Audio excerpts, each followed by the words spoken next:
그러니까 이 집안은 진짜 독특하게 이게 국적 문제 가지고 진짜 보는 사람 너무 열받게 해요. 이게 병역 문제가 걸려 있을 때는 일본인 국적으로 살면서 외국인으로서 가업을 잇는다는 그런 명목으로 회사를 운영하고, 그리고 딱 병역 의무가 면탈되는 나이가 되면 한국 국적으로 싹 갈아타서 그때는 또 우리나라에서 누릴 수 있는 조세 혜택이나 정치적인 혜택 이런 걸 마음껏 누린, 이게 보고 있으면 진짜 호구 잡혔다는 느낌이 들 정도로 이것들은 도대체 뭘 믿고 이러나 싶을 그런 기분. 그런데 여러분들은 설 밥상에 이재용과 최순실만큼이나 롯데를 올려야 됩니다. 왜냐하면 우리나라 부도덕한 기업의 대명사 같은 거예요. 예. 정치권에 줄만 잘 되면 재계 순위 20위권이던 재벌이 단숨에 5위권으로 올라갈 수 있습니다. 이명박 비리 중에 최근에 수사가 시작됐다는 롯데는 노동자들을 향해서는 그 유명한 갑질들 아주 최고로 빛나시죠. 우리 조카가 지금도 롯데 계열사 커피숍에 알바하고 있어요. 안젤리나스. 5,340원짜리. 딱 그렇게 줘요.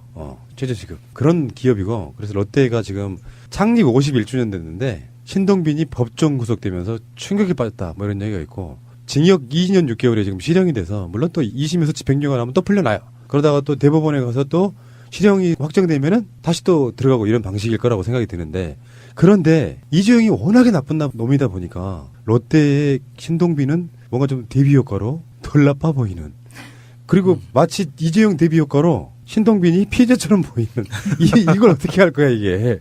자, 어쨌든 간에 롯데가 지금까지 경제난 뭐 이렇게 몇 년 전에 신동빈, 신동주, 신격호 뭐 부자들 사이에서 이루어졌던 어떤 사건들 말할 것도 없고, 그러면서 자기 기업 이미지를 좋게 하기 위해서 롯데 월드 타워에다가 태극기를 게시한다든지 온갖 것들을 다 했죠. 그런데 알고 봤더니 워낙에 롯데가 유통 전문 회사이기 때문에 비정규직이 아마 우리나라 기업들 중에 가장 많은 회사에 가까울 거예요. 거기다 커피숍 같은 데 포함하면 아마 그럴 거라고 생각이 들어요. 여러분들이 생각하는 롯데는 어떤 회사입니까? 우리가 평론으로서 이야기하지 말고 롯데를 한번 해고해봐요. 롯데라는 회사의 지배 구조를 보면 신씨 집안이 일본 광윤사를 지배하고 있고요. 광윤사가 일본 롯데홀딩스와 우리나라 롯데홀딩스를 지배하고 있어요. 걔네들이 다 롯데그룹 자체를 지배하고 있는 거예요. 그런 상황에서 사실은 이게 정경유착의 산물이 롯데그룹이에요. 왜냐하면 외국인 투자 회사의 어떤 그 요건도 갖추지 않았고 그 법망을 피해가면서 살짝 불법적인 형태로 해서 이게 롯데그룹이 존재하게 된 거거든요. 그래서 어찌됐든 이 롯데는 참 어려운 숙제입니다. 그냥 문 닫게 만들 수도 없는 거고, 당연히 자본주의 국가에서 이 불법적인 걸 다 탈탈 털어가지고 좀 정상화 시켜줘야 되는데, 사실 삼성 정상화 시키는 것만큼이나 어려운 회사가 롯데예요. 저는 이게 롯데 하면 생각나는 게 대기업들 중에 제일 더러운 회사라는 이미지가 있어요. 아, 삼성보다 더 더럽나요? 예, 더러운 정도가 어떤 이미지냐면 모든 재벌 집안마다 폭행 사건이 다 있잖아요. 이렇게 철없는 막내 아들이 뭐 술 처먹고 룸에서 뭐 난동 부리고 뭐 이런 그 사건들이 꼭 하나씩 있는데 하나그룹이 대표적이잖아요. 야구방만이. 예. 근데 롯데그룹은 그런 스토리들 중에서도 가장 지저분하고 이 쪽팔리는 거 있죠. 양아치 같이 도로에 가던 차 세워서 막 집단 린치를 한다거나 음주운전하면서 지가 사고 내놓고 배째라식으로 한다거나 하는 그런, 그러니까 롯데그룹이라는 것만 빼면 완전 개생양아치인데 나중에 알고 보니 롯데그룹 자손인 거예요. 그래서 이것들이 왜 그러나라는 걸 이제 그 자라오면서 케이스를 보니까 명정님 말씀하신 것처럼 롯데그룹은 우리나라 재계 서열에서는 큰 게 뭐 상위 그룹은 아니었지만 이게 귀에 걸면 귀걸이, 코에 걸면 코걸이식으로 최저적인 뿌리 기업이 일본에 있으니까 그 외국인 투자 관련 법률이 필요할 때는 외국인 회사처럼 행동하고 내국인의 법이 필요할 때는 내국인의 법률을 요구하는 이런 방식으로 양쪽을 다 가지고 놓은 거예요. 세금 문제도 그렇고. 그래서 이게 생활 속에서 롯데그룹을 피해 보려고 애를 많이 써도 힘듭니다, 사실. 껌 한 통도 거의 독점이잖아요. 껌 같은 경우는 롯데가 음료 같은 경우도 음료도 그렇고, 그렇죠. 맥주 뭐 이런 식품이나 뭐 주류 같은 경우도 그렇고. 그래서 이게 너무 볼 때마다 스트레스 받아요. 롯데는 진짜. 자, 근데 신동빈이 지금 2년 6개월 실형받으면서요. 롯데가 굉장히 곤란해졌어요. 그냥 뭐 총수가 그 그룹을 지배를 못한다 이런 차원이 아니에요, 지금. 신동빈이 구속되면서 일단은 이런 게 있어요. 롯데호텔 상장 부분인데 롯데그룹이 관광화학 계열사를 지주회사 체제로 편입하기 위해서 중간 지주회사격인 호텔 롯데를 상장해야 되는데 신동빈이 구속되면 이게 불가능해집니다. 왜 그러냐면 상장 규정에 회사의 경영 투명성을 주요 심사 요건으로 두고 있어요. 그래서 신동빈이 뇌물 공여로 실형을 받은 상황에서는 심사 통과 자체를 자신할 수 없다. 불가능하죠. 이런 부분이에요. 엄청 타격이 큰 거죠. 롯데 입장에서. 이 사람들이 어떤 식으로 정경유착을 해왔는지를 잠깐 우리가 이야기를 해보자는 거예요. 롯데의 정경유착의 시작은 언제일까요? 당연히 신격호 회장 아니겠어요? 그렇겠죠. 예. 롯데라고 하는 그룹이 갖는 그 상징성 일단은 일본 기업 이렇게 사실 네. 느낌이 있지 않습니까? 제1교포인 신격호가 열심히 일궈가지고 사실 일본에서는 아무 그 기업도 아닌 기업 같은 느낌인데 한국에서는 정경유착이 통하면서 기업을 훨씬 많이 키워서 지금은 일본 롯데와 한국 롯데가 역전된 느낌 그거죠. 예. 박정희가 그 신격호를 그렇게 좋아했다고 하잖아요. 그래서 그 명동에 롯데백화점 건설할 때 사실 그때 그 서울 시내에 백화점 건설하는 거를 이 교통 혼잡 문제 때문에 이 시정책 차원에서 안 해주는 게 일단 기본 방침이었는데 굉장히 창조적으로 박근혜의 창조경제가 그때 탄생했는지 몰라도 롯데 쇼핑이라는 이름으로 백화점이 아니라 쇼핑센터라는 명분으로 지금 현재의 그 롯데백화점 그 자리에 그 건물을 허가를 내줬다는 거잖아요. 그 허가를 내주도록 드라이브를 적극적으로 밀어준 사람이 노골적으로 밀어준 사람이 박정희라고 합니다. 박정희가 사실은 이제 이게 서울 도심 집중화 현상을 해소하기 위해서 그때 70년대만 해도 많은 이슈거리가 있었거든요. 서울 도심원으로 사람들이 집중되는 것을 분산시키자라 했었는데 사실 그래서 백화점이라는 것을 서울 도심에 만들 수가 없는 상황이었어요. 그런데 이거를 꼼수를 피하기 위해서 복합 쇼핑센터로 바꾸는 거예요. 그러니까 74년 6월에 어쨌든 반도 호텔을 매각을 입찰해서 이걸 42억 원에 사들였다는 거 아닙니까? 그죠? 그래서 어쨌든 호텔을 차지했고 그다음에 여기에 김종필이가 거의 서울시장 집무실로 사용할 만큼 박정희의 정경유착은 어마어마했다는 거죠. 네. 그때부터 이제 싹이 트기 시작했다는 거 아닙니까? 예, 그러니까 이 집안은 진짜 독특하게 이게 국적 문제 가지고 진짜 보는 사람 너무 열받게 해요. 이게 병역 문제가 걸려 있을 때는 일본인 국적으로 살면서 외국인으로서 가업을 잇는다는 그런 명목으로 회사를 운영하고 그리고 딱 병역 의무가 면탈되는 나이가 되면 한국 국적으로 싹 갈아타서 그때는 또 우리나라에서 누릴 수 있는 조세 혜택이나 정치적인 혜택 이런 걸 마음껏 누린 이게 보고 있으면 진짜 호구 잡혔다는 느낌이 들 정도로 이것들은 도대체 뭘 믿고 이러나 싶을 그런 기분이 들어요. 아까 말씀드린 것처럼 일본에서는 좀 미미한 기업에 가까웠는데 예. 한국에서 법 때문에 외자도입법 그 외국의 자본을 들여온 거에 대해서 세금을 감면해주는 이걸 이용해가지고 사실상 지금은 어떤 구조가 되어 있냐면 한국에서 열심히 바득바득 벌어서 일본에서 쓰는 그런 느낌이에요. 네. 그렇죠. 그런 기업이라고.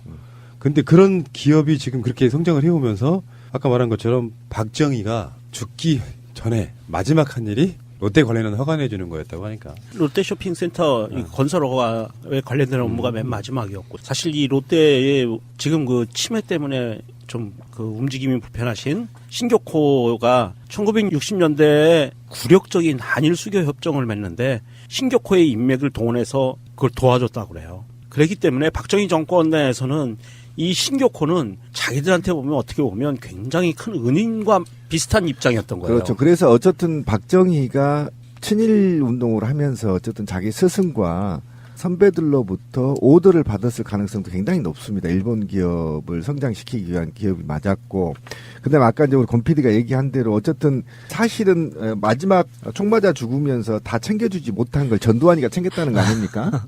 그죠? 그래서 사실상 신격호의 꿈을 이루어주게 해준 건 전두환이에요. 아, 그러니까 박정희도 어마어마하게 신격호를 예정했던 느낌이 법상으로는 롯데 백화점 허가가 안 나는 상황. 그 상황에서 이름을 교묘하게 바꿔서 롯데 쇼핑으로 바꿔서 허가를 내주고 이게 다 박정희가 도와줬다는 거고 예. 전두환이 지금 도와줬다는 건 뭐예요? 지금 잠실 그쪽에 있는 그게 전두환 덕분이라는 그 말씀 아닌가요? 근데 그때 그 이야기를 해야 되는 건 뭐냐면 잠실을 개발할 때 예. 올림픽 다운 이야기가 있잖아요. 예.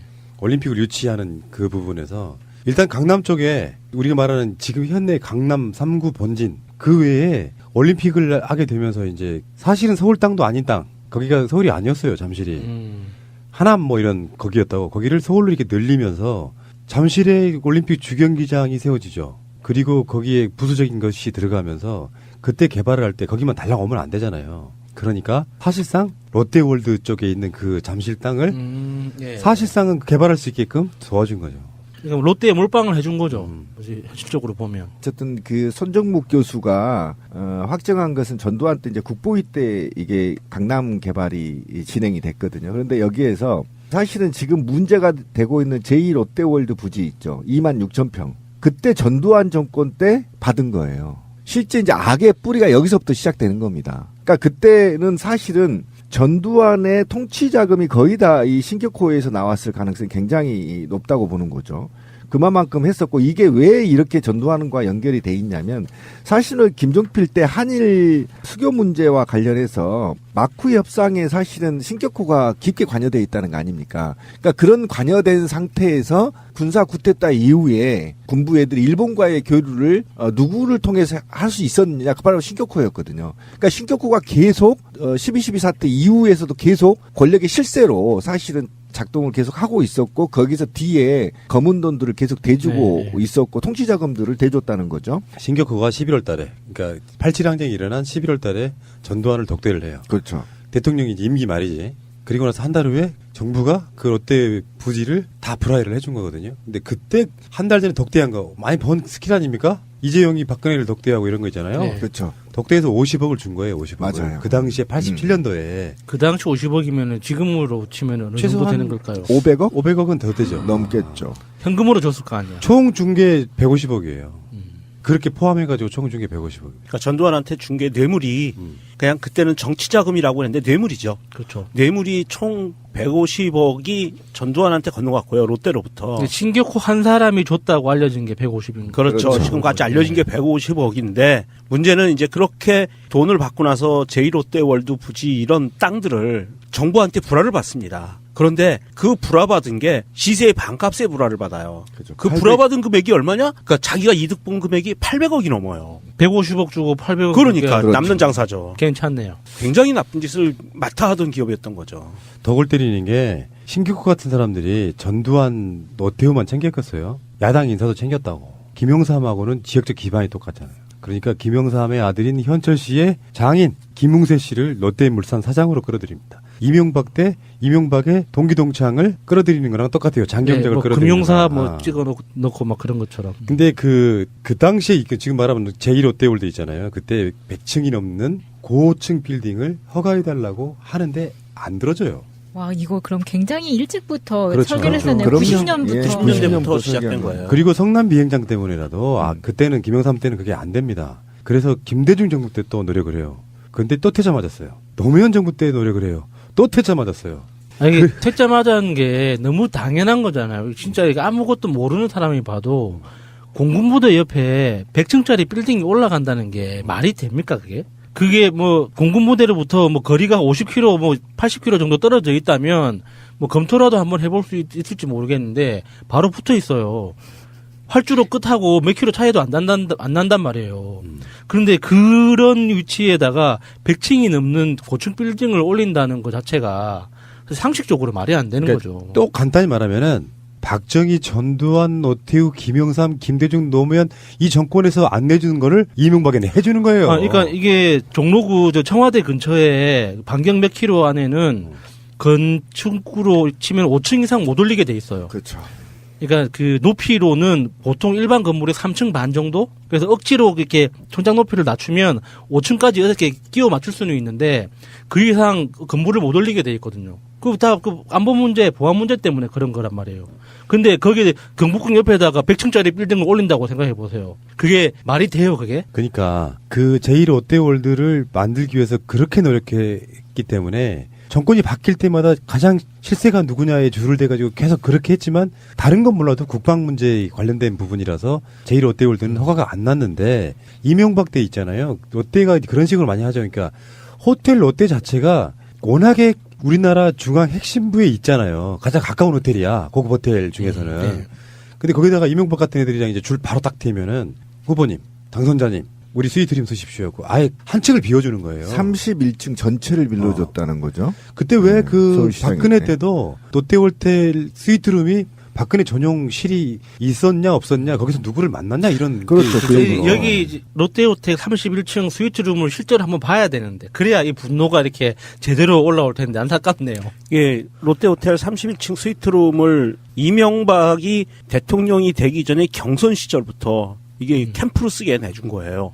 그래서 계속 그런 행위가 있어 왔는데 나는 이명박의 죄를 추궁할 때 곁다리로 이거는 분명히 파야 된다고 봐요. 그렇죠. 이게 뇌물성이 있느냐 아니냐. 정확하게 이명박 캠프로부터 결산을 받았으면 뇌물은 아니죠. 겉으로 보기에. 그러니까 근데 결산을 안 받았으면 이건 100% 뇌물이거든요. 그러니까 이명박이 어떻든 롯데호텔 31층 스위트룸에서 인수위 시절에 당선 시절에 조각을 여기서 했다. 거기서도 했고요. 예. 여기서 했다라고 한다면 사실은 롯데에 입김이 좀 들어갔다는 얘기거든요. 그러니까 이게 정확하게 정산한다는 게 불가능해요. 그 그렇죠. 스위트룸이 정말 1, 2년 전에 한 몇 달 전에 예약해서 할인해도 한 4, 500만 원 정도 하고 1박에 이게 시즌에는 2, 3천만 원까지 올라갈 때도 있어요. 아, 가고 싶다. 근데 그런 1박에 1,000만 원이 넘는 그런 층을 몇 달 동안 썼다는 게 그 정산하면 얼마를 받으라고 그러면. 그러니까 정권 때마다 굉장히 노력을 많이 했는데. 자, 그런데 문제는 여기에서 이제 롯데가 이들에게 조각할 때 이 정보를 감청을 안 했겠냐는 겁니다. 그러니까 제가 지금 의혹을 의외로 던지는 것은 지금 가장 큰 문제는 롯데가 어쨌든 123층인가요? 제2 롯데월드를 지을 때 과연 이 문제가 무엇이었는지를 20년 동안 다 알았을 거란 말이에요. 그렇죠. 그리고 예. 군부 내에 반대 세력들을 제거하는 데 역할을 했을 거란 말이에요. 그러면 이때 바로 제가 볼 때는 군 내에 반대 세력들을 제거하는 계획이 여기서 분명히 있었을 거다. 아, 롯데발 미림팀이 있었을 예, 거다. 미리팀이 분명히 있다. 저는 이거 분명히 말씀드리고요. 그리고 이후에 그 결과에 어쨌든 군부 반대한 사람 다 수청당했잖아요. 수청당하고 나서 이거 허가 나온 겁니다. 네. 맞아요. 여기에서부터 악의 씨앗이 시작됐죠. 그 외국인 투자 관련 법률이 필요할 때는 외국인 회사처럼 행동하고 내국인의 법이 필요할 때는 내국인의 법률을 요구하는 이런 방식으로 양쪽을 다 가지고 놓은 거예요. 세금 문제도 그렇고. 그래서 이게 생활 속에서 롯데그룹을 피해 보려고 애를 많이 써도 힘듭니다. 사실 껌 한 통도 거의 독점이잖아요. 껌 같은 경우는 롯데가 음료 같은 경우도 음료도 그렇고 그렇죠. 맥주 뭐 이런 식품이나 뭐 주류 같은 경우도 그렇고. 그래서 이게 너무 볼 때마다 스트레스 받아요. 롯데는 진짜. 자, 근데 신동빈이 지금 2년 6개월 실형받으면서요. 롯데가 굉장히 곤란해졌어요. 그냥 뭐 총수가 그 그룹을 지배를 못한다 이런 거 차원이 아니에요 지금. 신동빈이 구속되면서 일단은 이런 게 있어요. 롯데호텔 상장 부분인데 롯데그룹이 관광화학 계열사를 지주회사 체제로 편입하기 위해서 중간 지주회사격인 호텔 롯데를 상장해야 되는데 신동빈이 구속되면 이게 불가능할까? 그러니까 이 집안은 진짜 독특하게 이게 국적 문제 가지고 진짜 보는 사람 너무 열받게 해요. 이게 병역 문제가 걸려 있을 때는 일본인 국적으로 살면서 외국인으로서 가업을 잇는다는 그런 명목으로 회사를 운영하고 그리고 딱 병역 의무가 면탈되는 나이가 되면 한국 국적으로 싹 갈아타서 그때는 또 우리나라에서 누릴 수 있는 조세 혜택이나 정치적인 혜택 이런 걸 뭐 마음껏 누린 이게 보고 있으면 진짜 호구 잡혔다는 느낌이 들 정도로 이것들은 도대체 뭘 믿고 이러나 싶을 그런 기분. 그런데 여러분들은 설 밥상에 이재용과 최순실만큼이나 롯데를 올려야 됩니다. 왜냐하면 우리나라 부도덕한 기업의 대명사 같은 거예요. 예. 정치권에 줄만 잘 되면 재계 순위 20위권이던 재벌이 단숨에 5위권으로 올라갈 수 있습니다. 이명박 비리 중에 최근에 수사가 시작됐다는 롯데는 노동자들을 향해서는 그 유명한 갑질들 아주 최고로 빛나시죠. 우리 조카가 지금도 롯데 계열사 커피숍에 알바하고 있어요. 안젤리나스. 5,340원짜리. 딱 그렇게 줘요. 최저시급. 그런 기업이고 그래서 롯데가 지금 창립 51주년 됐는데 신동빈이 법정 구속되면서 충격에 빠졌다 뭐 이런 얘기가 있고 징역 2년 6개월에 지금 실형이 돼서 물론 또 2심에서 집행유예가 나면 또 풀려나요. 그러다가 또 대법원에 가서 또 실형이 확정되면은 다시 또 들어가고 이런 방식일 거라고 생각이 드는데 그런데 이재용이 워낙에 나쁜 놈이다 보니까 롯데의 신동빈은 뭔가 좀 대비 효과로 덜 나빠 보이는 그리고 마치 이재용 대비 효과로 신동빈이 피해자처럼 보이는 이걸 어떻게 할 거야 이게. 자 어쨌든 간에 롯데가 지금까지 경제난 뭐 이렇게 몇 년 전에 신동빈, 신동주, 신격호 뭐 부자들 사이에서 이루어졌던 어떤 사건들 말할 것도 없고 그러면서 자기 기업 이미지를 좋게 하기 위해서 롯데월드 타워에다가 태극기를 게시한다든지 온갖 것들을 다 했죠. 그런데 알고 쇼죠, 봤더니 쇼. 예, 알고 봤더니 워낙에 롯데가 유통 전문 회사이기 때문에 비정규직이 아마 우리나라 기업들 중에 가장 많은 회사 네. 중에 가까울 거예요. 거기다 커피숍 같은 데 포함하면 아마 그럴 거라고 생각이 들어요. 여러분들이 그리고 또- 생각하는 롯데는 어떤 회사입니까? 우리가 평론으로서 이야기하지 말고 롯데를 한번 회고해봐요. 롯데라는 회사의 지배 구조를 보면 신씨 집안이 일본 광윤사를 지배하고 있고요. 광윤사가 일본 롯데홀딩스와 우리나라 롯데홀딩스를 지배하고 있어요. 걔네들이 다 롯데그룹 자체를 지배하고 있는 거예요. 그런 상황에서 사실은 이게 정경유착의 산물이 롯데그룹이에요. 왜냐하면 외국인 투자 회사의 어떤 그 요건도 갖추지 않았고 그 법망을 피해가면서 살짝 불법적인 형태로 해서 이게 롯데그룹이 존재하게 된 거거든요. 그래서 어찌됐든 이 롯데는 참 어려운 숙제입니다. 그냥 문 닫게 만들 수도 없는 거고 당연히 자본주의 국가에서 이 불법적인 걸 다 탈탈 털어가지고 좀 정상화 시켜줘야 되는데 사실 삼성 정상화 시키는 것만큼이나 어려운 회사가 롯데예요. 저는 이게 롯데 하면 생각나는 게 대기업들 중에 제일 더러운 회사라는 이미지가 있어요. 아, 제일 삼성보다 예. 더 더럽나요? 예, 더러운 정도가 어떤 이미지냐면 모든 재벌 집안마다 폭행 사건이 다 있잖아요. 이렇게 철없는 막내 아들이 뭐 술 처먹고 룸에서 뭐 난동 부리고 뭐 이런 그 사건들이 꼭 하나씩 있는데 하나그룹이 대표적이잖아요. 야구방만이. 예. 근데 롯데그룹은 그런 스토리들 중에서도 가장 지저분하고 이 쪽팔리는 거 있죠. 양아치 같이 도로에 가던 차 세워서 막 집단 린치를 한다거나 음주운전하면서 지가 사고 내놓고 배째라식으로 한다거나 하는 그런 그러니까 롯데그룹이라는 것만 빼면 완전 개생양아치인데 나중에 알고 보니 롯데그룹 자손인 거예요. 그래서 이것들이 왜 그러나라는 걸 이제 그 살아오면서 케이스를 보니까 명정님이 말씀하신 것처럼 롯데그룹은 우리나라 재계 서열에서는 큰 게 뭐 상위 그룹은 아니었지만 이게 귀에 귀를 걸면 귀걸이, 코에 걸면 코걸이식으로 최저적인 뿌리 기업이 일본에 있으니까